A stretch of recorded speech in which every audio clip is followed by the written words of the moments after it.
सुख समृद्ध विज्ञान चैनल और सिद्ध लोक चैनल में आप सभी का हार्दिक स्वागत करता हूं। प्रिय दर्शकों, मैं भी मनन करता हूं, चिंतन करता हूं और अपने विचारों के जो सर्वोच्च मोती वही मैं अपने दर्शकों को चैनल पर प्रदान करता हूं।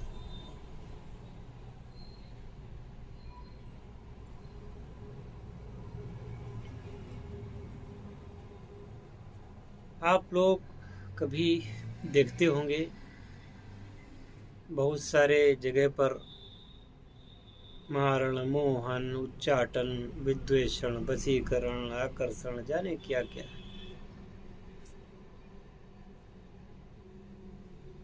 यह इस बात का द्योतक होता है कि आपके अंदर कोई योग्यता नहीं है।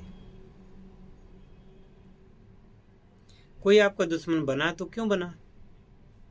आप में योग्यता नहीं थी। अगर आप में योग्यता होती तो वो दुश्मन नहीं होता, आपका मित्र होता। अब वो जब मित्र नहीं बना तो आप बात करेंगे कि उसका उच्चाटन कर दो, कि कहीं भाग जाए, विद्वेषण कर दो, आपस में लड़ मरे, मारण कर दो कि वो मर जाए। इस प्रकार की बात आप सोचते हैं। या कोई स्त्री नहीं आ रही आपके उसमें तो वशीकरण कर दो, ऐसा कर दो, वैसा कर दो। और इनके भी बाजार करोड़ों रुपए के हैं। आपको बता दें, बाजार करोड़ों रुपए के हैं, पर वहां पर होता कुछ नहीं, क्योंकि आपकी कमजोरी का लाभ, आपकी उन इच्छाओं को, जो कि 95% से ज़्यादा इच्छाएं अवैध होती हैं, 95% से ज़्यादा वो सारी आपकी इच्छाएं अपराध की श्रेणी में आती हैं। इसलिए आप एनी हाउ कुछ भी लग जाए, ऐसा तो चाहिए ही, ऐसा तो करना ही है, आप पैसा खर्च करते। कभी आपने सोचा है कि जबरन किसी पर अधिकार क्यों? अगर आपके अंदर शहद होगा,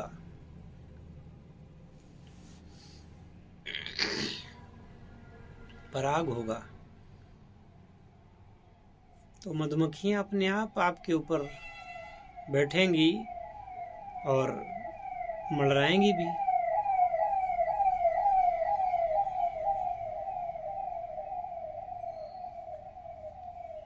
और यदि आप में वो योग्यता नहीं, क्षमता नहीं,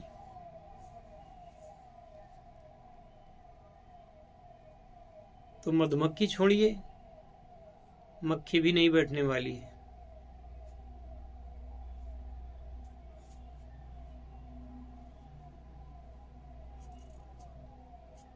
तो रिश्तों की मर्यादा को बनाए रखें। ठीक है, कलयुग चल रहा है। कलयुग के बहाने से अगर पाप करने की मन में इच्छा हो तो कलयुग चल रहा है, वरना कलयुग किसी को बाध नहीं कर सकता ऐसा काम करने से। वो आपके अंदर की इच्छाएं होती हैं ऐसी, नाम कलयुग का लगा दिया।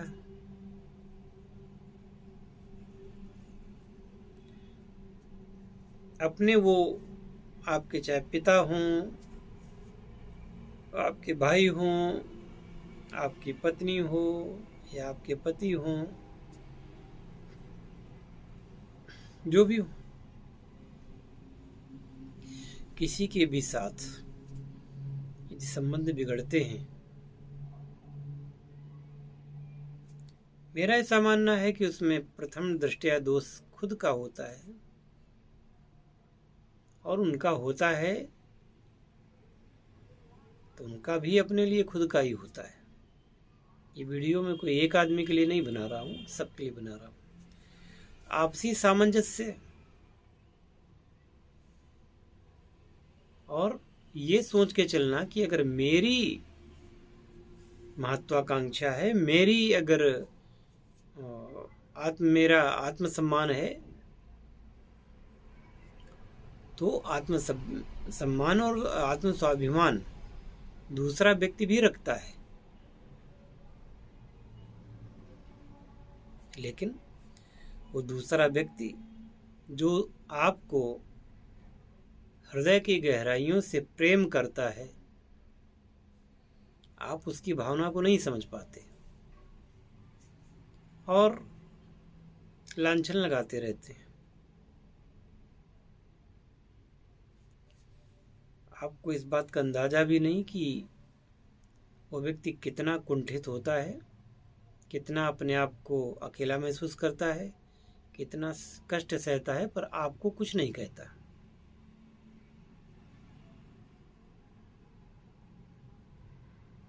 इसके बावजूद आप उससे ये अपेक्षा करते हैं कि आपकी सारी गलतियों को वो जीवन भर माफ़ करता रहे और मूर्ख और बुद्धू बन करके आपके लिए काम करता रहे।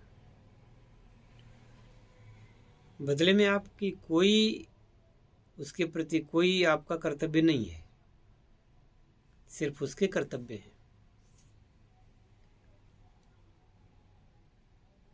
और इसी भावना के फलस्वरूप जो सच्चा प्रेमी होता है, जो सच्चा चाहने वाला होता है, सच्ची इज्जत करने वाला होता है, सच्ची श्रद्धा करने वाला होता है, सच्चा आदर देने वाला होता है, बार बार की ठोकरों से किसी दिन अगर उसका स्वाभिमान जाग जाता है, तब आपको अपनी औकात का पता लग जाता है और फिर लड़ाई झगड़े कुछ भी। वो व्यक्ति जो कि आपके लिए अपनी जान छिड़कता था, कभी न कभी तो उसका स्वाभिमान जागृत होगा,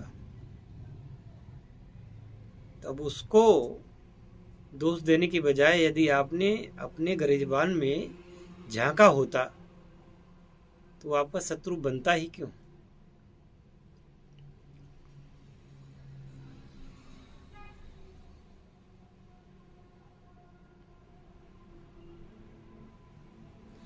किसी के ऊपर रौब गांठ करके, किसी को ताने दे करके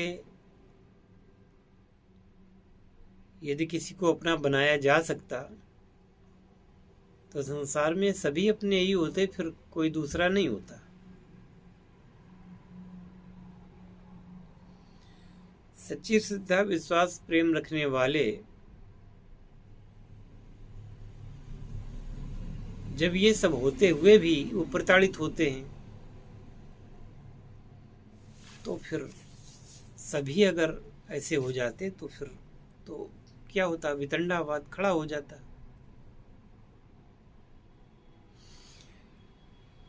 मेरे कहने का तात्पर्य ये है कि खटकर्मों में मारण, मोहन, उच्चाटन, वशीकरण, विद्वेषण इत्यादि इत्यादि इत्यादि, इनमें अपने जीवन की खुशियां ना खोज करके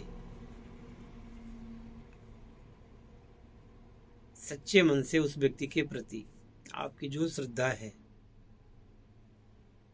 जो प्रेम है, उसकी अलख अपने जीवन में, अपने हृदय में जगाए रखना और सच्ची आत्मीयता के साथ यदि उसके साथ आप पेश आते हैं तो ये श्रेयस्कर है।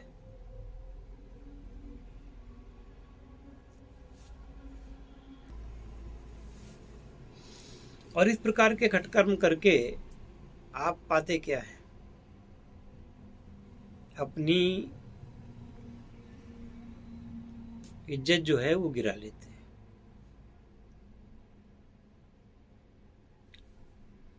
अब देखिए मूर्खों की बातें, कुछ मिठाई में मिला के खिला दो, कुछ पानी में मिला के पिला दो, कुछ उसके ऊपर डाल दो, हैं?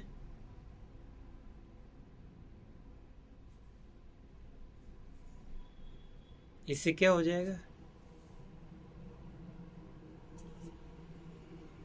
कुछ अनाप शनाप चीज़ें खिला दो, पिला दो, कुछ ऐसा कर दो, वैसा कर दो, कहीं उसकी तकिया में कोई कागज लिख करके तांत्रिकों का उसके नीचे दबा दो, उसके सिरहाने रख दो। ये सब क्या है? इससे तुम्हारे बस में हो जाएगा या हो जाएगी? ये बेवकूफ़ों वाली हरकतें। इसको यहाँ पे ले जाके जला देना, इसको यहाँ पे पेड़ में टांग देना, इसको ऐसा कर देना, वैसा कर देना। अब वो उसके पास गए हो तो पैसा उसने लिया है तो कुछ तो कहेगा, आपसे बताएगा ही कि वो छप्पर में खोस देना, है ना, धरती में गाड़ देना।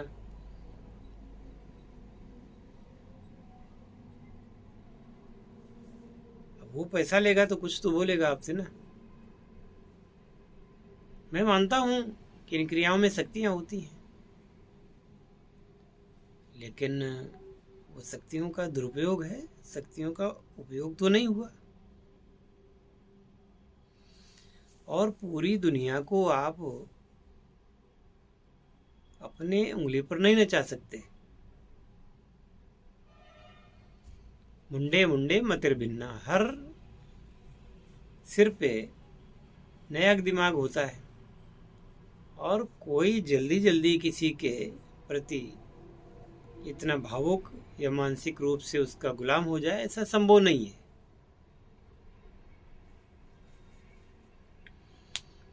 सतत प्रेम, सतत प्रयास, सतत उसके प्रति शुभेच्छा, और अपने जीवन के मानदंडों को हमेशा उच्च रखना। भले वो आपके साथ उसका संबंध हो न हो, बने न बने, पर अपनी मानवीयता को क्यों खोया जाए? क्यों? भगवान की दृष्टि में पापी क्यों बने?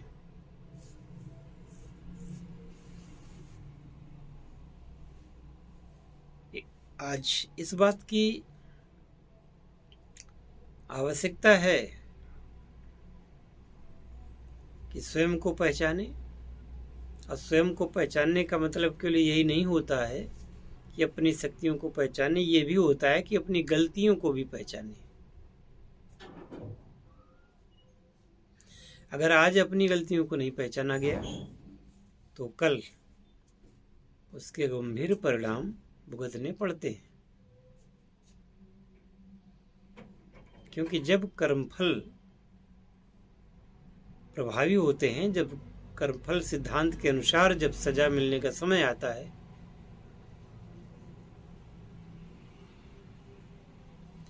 वहां कोई घूस नहीं चलती, वहां कोई आपकी पहुंच भी नहीं होती, आपका पौवा भी वहां नहीं लगेगा। वहां तो बस कर्म का फल मिलना है। अच्छा कर्म किया है तो अच्छा फल मिलेगा, और अगर बुरा कर्म किया है तो ये आप समझिए फिर कैसा मिलेगा।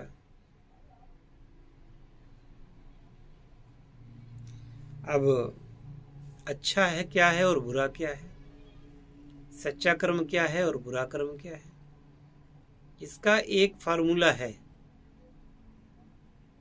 जो काम छिप के किया जाए वो बुरा कर्म है, जो काम बिना छिपे साधारण तौर से किया जाए तो वो अच्छा कर्म है।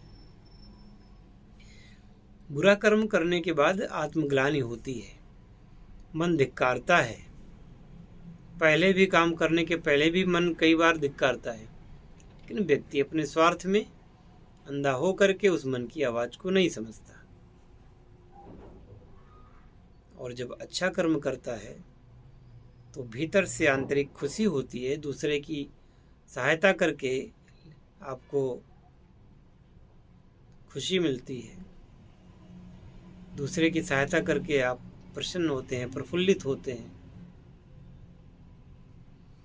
और उस खुशी को किसी पैसे के तराजू में तौल नहीं सकते। तो यदि मुझे सुनते हैं, यदि मुझे समझना चाहते हैं, यदि मेरी बात मानना चाहते हैं, यदि अपने आप को मेरा अनुयायी कहते हैं, अपना शिष्य कहते हैं, मेरा शिष्य कहते हैं अगर आप अपने आप को, तो थोड़ा सा जो मैं बता रहा हूँ इस पर ध्यान देना। आवश्यक नहीं है कि रोज कोई ना कोई साधना ही बताई जाए, ये भी बहुत बड़ी साधना है और ये इतनी कठिन साधना है कि हर आदमी के बस की बात ही नहीं है, क्योंकि इसमें समर्पण है, इसमें कुछ छीनने झपटने की बजाय कुछ देने की प्रक्रिया है। ये मानवता का रास्ता है जो कि ईश्वर की ओर जाता है। तो यदि इसे आप अंगीकृत करते हैं तो आप लाभ में रहेंगे, और नहीं करते हैं तो फिर आप समझिए कहाँ रहेंगे। तो इस वीडियो में इतना ही, मिलते हैं फिर अगले वीडियो में। हरिओम तत्सत। जय शिव शंकर, जय भोलेनाथ, हर हर महादेव।